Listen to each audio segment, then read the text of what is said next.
और मैंने एक बार कहा था सोलापुर में, मेरे यहां अहमदाबाद में जो मिल मजदूर थे उसमें हमारे पद्मशाली समाज के लोग बहुत थे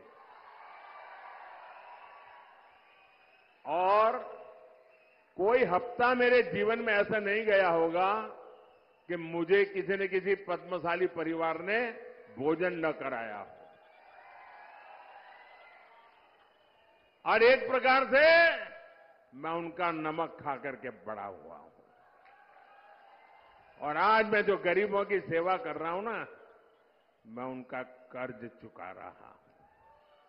रामभक्त आणि राष्ट्रभक्त असलेले देशाचे लाडके पंतप्रधान माननीय नरेंद्रजी मोदी साहेब मागच्या वेळेसही पद्मशाली समाजाचं मनभरून कौतुक केले। आजही देखील लोकसभेच्या प्रचारासाठी आला असता त्यांनी पद्मशाली समाजाचं मी मीठ खाल्लेलं आहे ते कधी मी विसरणार नाही असं जे उद्गार पद्मशाली समाजाबद्दल देशाचे पंतप्रधान माननीय नरेंद्रजी मोदी साहेब यांनी केले, त्याबद्दल मी पद्मशाली समाजाचा एक घटक म्हणून त्यांना खूप मनापासून आभारी आणि धन्यवाद व्यक्त करतो।